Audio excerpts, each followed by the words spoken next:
If you think map is what you use to navigate and cuties is what you might call a group of babies, you out of the loop. Some weeks ago, Netflix began promoting a French film called Cuties. The original Netflix poster for which was wildly inappropriate. It featured a group of 11-year-old girls in very little and very tight clothing, striking sexually provocative poses. The Sundance Film Festival honoured the film with a directing award. They provided a synopsis that, well, didn't really help their case. 11-year-old Amy lives with her mum, Mariam, and a younger brother, awaiting her father to rejoin the family from Senegal. Amy is fascinated by disobedient neighbour Angelica's free-spirited dance clique, a group that stands in sharp contrast to stoic Mariam's deeply held traditional values. Undeterred by the girl's initial brutal dismissal and eager to escape her family's simmering dysfunction, Amy, through an ignited awareness of her burgeoning femininity, propels the group to enthusiastically embrace an increasingly sensual dance routine, sparking the girls' hope, get this, to twerk their way to stardom at a local dance contest. I think it's worth mentioning at this point that the man who co-founded the Sundance Film Festival is now in prison for child sex abuse. Do what you will with that. After the backlash, Netflix apologised for the poster, not for the film, just the poster. But they failed to explain why they figured that it was appropriate in the first place. You know, if you claim that a film is not about sexually exploiting 11-year-old girls, why would you design the poster in such a way that exploits 11-year-old girls? Who are you trying to appeal to? So they continue to support the film. They did change their synopsis, removing any mention of twerking. It now reads, 11-year-old Amy starts to rebel against her conservative family's traditions when she becomes fascinated with a free-spirited dance crew. You know, that could be a synopsis for Western culture altogether. Think about it. Maybe not the dance crew bit. Let's have a look at some article headlines, shall we? The New Yorker. Cuties, the extraordinary Netflix debut that became the target of a right-wing campaign. Yeah, because they were sexually exploiting 11-year-old girls. Everyone should campaign against that. The subject of Cuties isn't twerking, even though that's what it said in the synopsis. It's children who are deprived of the education and the emotional support to put sexualized media and pop culture into perspective. What perspective? The Rolling Stone magazine. Cuties review, a coming-of-age movie caught in the culture wars. Thanks to a major marketing mistake, he's referring to the original Netflix poster. How do you mistakenly pose a bunch of 11-year-olds in sexually provocative clothing and positions mistakenly? It's not a typo. It was a well-thought-out poster. This award-winning French movie has been accused of sexualizing girls, 'cause it does. It's actually, a sensitive portrait of growing pains that deserves to be seen. The Independent. Cuties on Netflix is too moving a film to be marred by one bad taste poster. The gist is that you shouldn't judge a film by its child porn poster, apparently.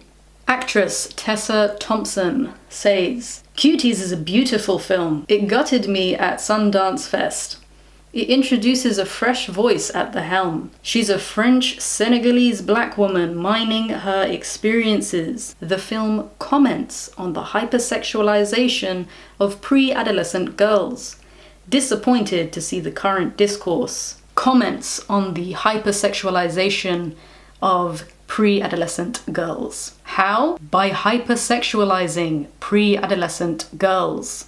Basically, the general outrage didn't really do much to derail the media's promotion and support of the film. One scene shows the group of 11-year-old girls gyrating and slapping each other on the butt as the camera catches a couple close-ups. tasteful. Another shows Amy, the main character, in her underwear, thrusting her body as she lays on the floor. Again, as the camera zooms in for close-ups. Commentary. Another scene shows the girls dancing for two grown men. Consider the fact that this actually happened in real life. A group of 11-year-old actors danced provocatively for two grown male actors. Commentary. And in yet another scene, Amy pulls down her pants and takes a photo of her crotch to then post online. The finale, which was what the original Netflix poster was derived from, was far more disturbing than the image led on. So apparently you can judge a film by its child porn poster. The girls dance in an overtly sexual manner in front of a group of adults and a panel of judges, you know, because it's about a free-spirited dance crew. The scene drags on for several minutes. This is not a commentary on the sexualization of children. This is the sexualization of children. It may be a film, it may have been acting, but the fact remains that these 11-year-old girls, these real 11-year-old girls, were directed and dressed up in such a way to be sexually provocative. That was what they were exposed to as young female actors, and they had an audience of grown men and women who, for all anyone knows, was aroused.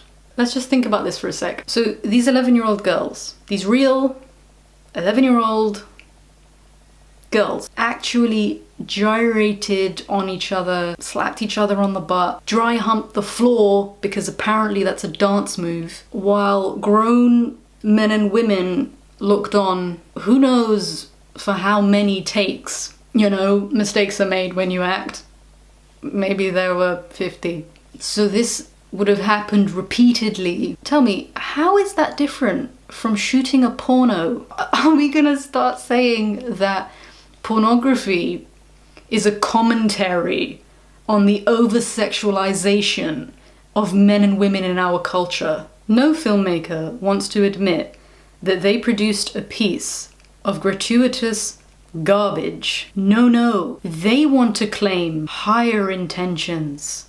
They want to be activists. They want to be artists. When really, they and their film are reeking piles of hot trash. I'm not American, why am I saying trash and garbage? Rubbish. Doesn't have the same effect. Come on, England. This isn't about some weirdo making a perverted movie that's only really shown on the outskirts of society when no one will really see it, which still is gross. This is softcore child pornography being pushed on a billion-dollar streaming platform backed by the media. You would not have that in a country that did not normalize pedophilia.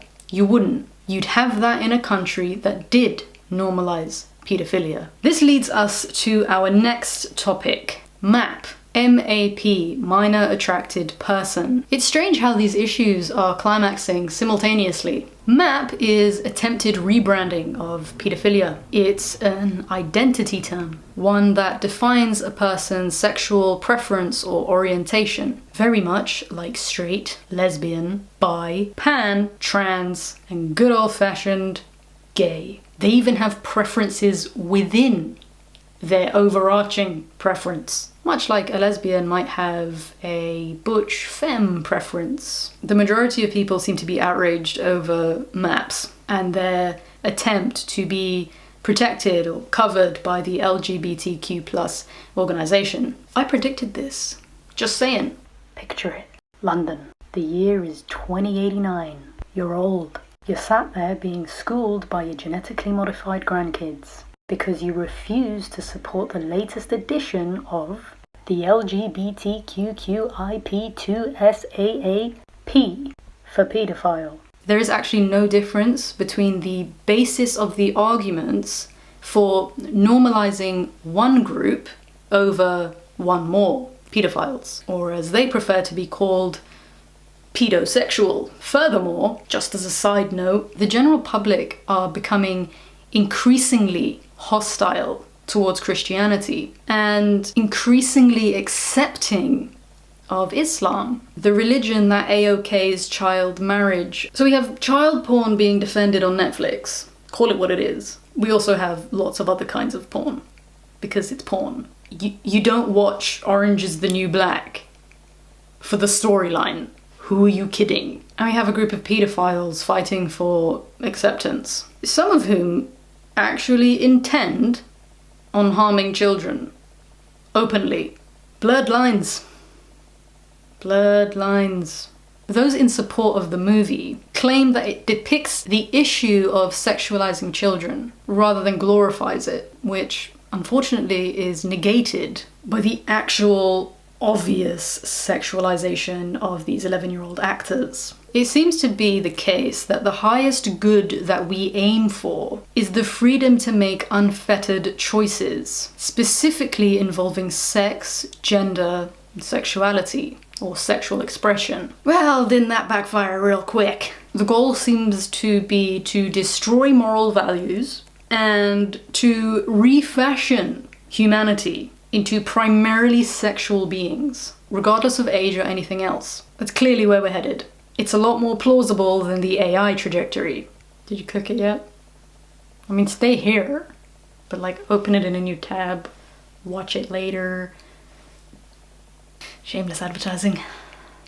So unfortunately for everyone who denies an objective moral law, the logic flows. We really are headed for boundless sexualization of human beings.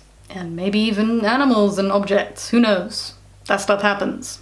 Why not? The logic flows because through the eye of a subjective, emotion-based worldview, pedophiles have every right to fight for acceptance. They have the right to fight to have sexual relationships with children because they follow the very same argument that the LGBTQ plus group do.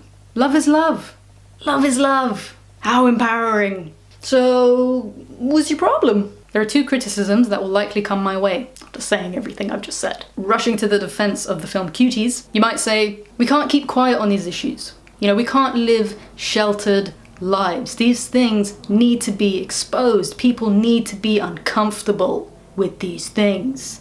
And from those who reject MAPS, you might say, gay relationships are based on consenting adults. Pedophilia isn't. They're targeting children. So we have consent, and we have art. Let's start with art. There is a lot to be said about art and morality and the relationship of those two things.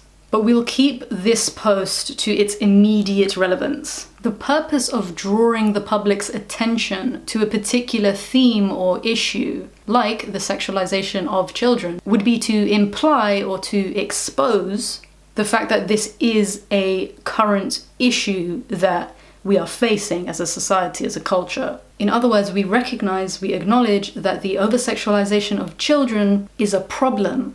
In the case of the film Cuties, that's not what we're doing. Now, many things can be true about a film at the same time. It's not a linear form of expression. I'm not claiming that the director of the film is a pedophile. She firstly expressed about a year ago in an interview that the purpose of her making the film was an exploration of womanhood.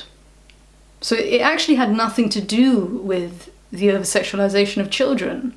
She made the film almost autobiographical. In a more recent interview, because of the backlash, she said that she made the film because she saw a group of 11-year-olds when she was walking in the park and they were dancing in this way. And she was disturbed by that, so she made this film where she could comment on the over-sexualization of our children who are being raised by the internet, which is true.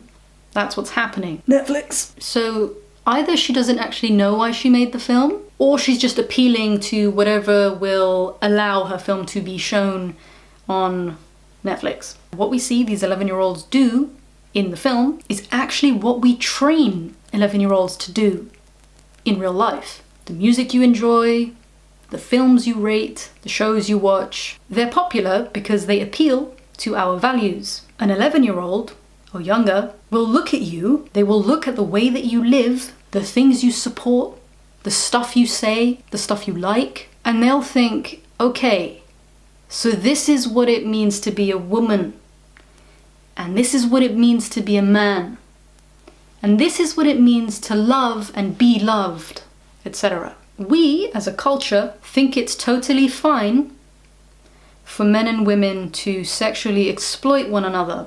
We wouldn't call it exploitation. That's how fine we are with it. We think it's fine to watch porn and masturbate at increasingly young ages. We think it's fine for a little boy to make the decision to have hormone treatment because he's actually a girl inside. It's very strange how we think it's totally plausible for the same little boy to have the capacity to understand the ramifications of hormone treatment and life-altering surgery, and yet not have the capacity to understand, oh, I don't know, who to vote for, or to drink alcohol, or consent to a sexual relationship with an adult. You know, because pedophiles are just men and women who happen to be attracted to kids. They love kids. You know, they just happen to be sexually attracted to a 2-year-old. What's the issue? See, the problem is that we entered into this post-truth culture, leading into a post-human era. You just do you, I just do me. And if we clash, well, then we'll just shapeshift from an autonomous culture into a heteronomous culture, and one of us will be dealt with. And then we'll shift back. The problem is that we separate moral accountability from artistic expression. So this director can make this movie and say that it's a commentary on the sexualization of children, while a pedophile subscribes to Netflix for $5.99 a month and jacks off to the very same content. But he's disgusting and she's a hero. Sit with that. Consent. While consent is important, it is not the deciding factor of whether a thing is morally right or wrong. Consensual sex means that those engaging in the sex have made the choice to do so freely. The problem with arguing that homosexuality, for example, is not the same as pedophilia because consent is partly because there have been many cases of underage boys and girls consenting to inappropriate relationships. Because perhaps they've grown up in an abusive household. Maybe they've experienced sexual abuse. It's not a given, but it is one of the common themes among homosexuals, among pedophiles, and so on. Maybe they don't know it, but the young boys and girls may be trying to desperately seek the affection and the love of an adult male or female because they have parental family issues. Think. Or maybe they are just being raised by the internet and they're watching people like Cardi B and whoever the male equivalent is, and they're thinking, okay, this is life. This is how I should act. This is who I should be. Like, when I was in high school, around 15 years old, a lot of the girls in my year, so a lot of the 15-year-old girls at that time were dating 20-plus-year-olds. Now, I'm sure that that still happens. It's happening. No one's doing anything about it. And their justification for it was that the boys their age were immature, so they wanted a mature guy. That's how they thought. So they didn't think this was inappropriate. They weren't raised to think that this is inappropriate. They thought it was perfectly fine. And the culture, the media, the music, all affirmed those beliefs. If the freedom to choose is the deciding factor of whether something is right or wrong, that holds no objective standard. It's entirely subjective. It's based on opinions and emotion. There's no yardstick to measure whose opinion is right and whose is not. In that kind of a society, in that kind of a culture, it will always come down to who has the most power Power becomes the deciding factor between what's right and what's wrong, not what is actually true. I hope that we can see how dangerous that is. Without an objective standard of morality, the future is defined by whatever or whoever is in charge. Whatever the general consensus is, that's what's right. That's what we'll fight for. And that's based on opinion, that's based on feelings and other subjective factors. Feelings change. Some decades ago, homosexuality was illegal. Now it isn't. We're seeing the same thing today. Love is love, yo. You know, in 20 years, 30 years, whatever it might be, probably sooner, when politicians change and laws are amended to suit the shifting values of the generations, pedophilia will be accepted. Incest would be accepted. Bestiality would be accepted. Because we simply have no ground to stand against these things without God.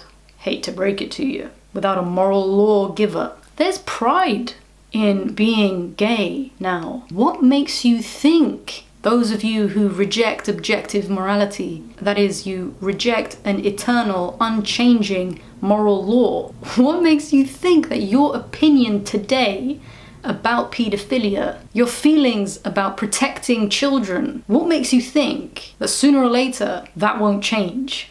What makes you think that your opinion and your feeling is more correct than a pedophile's? Humanity's selfish desire for autonomy will and is ultimately breeding future generations of unempathetic, amoral people. I want to comment finally on virtuous pedophiles. These are non-offending men and women who are struggling with their sexuality. They understand that their desires are wrong and they have no wish to harm children. They have support groups, they seek counseling, they're trying to deal. They don't seem to think that they can heal, but they're trying to deal. This slips into the conversion therapy debate, or even just therapy for struggling with your sexuality. God's love extends to these men and women. They are human beings. They are wounded. They are struggling. Many pedophiles have suffered abuse, though not all. Just like some homosexuals or trans have also suffered sexual abuse, though not all. The point is that sexual preference isn't something you're born with. You become inclined or distorted one way or another due to experiences and environment. There can be hundreds of contributing factors. So they acknowledge that their sexual desire is morally wrong, much like many homosexuals did way back when and sought therapy for a cure. It's a very similar attitude I'm hearing. And I think we really need to pay attention to the patterns of culture because they definitely seem to be repeating themselves. Now, as far as I'm concerned, that's the place every human being on the face of planet Earth needs to find themselves in. That place where you realize and you acknowledge that you are morally corrupt and that you need help. Bottom line, when you look at our culture here in the West and you see pretty much naked gay men parading the streets of London or wherever you live, accompanied by children, young children, girls and boys, who are being caught up into this sexual celebration, you should take very little to no issue with the sexualization of young children. You can't say that it's okay here in this little area, but it's not okay here, here, and here. If you okay something, you can expect it to then trickle out into the rest of society.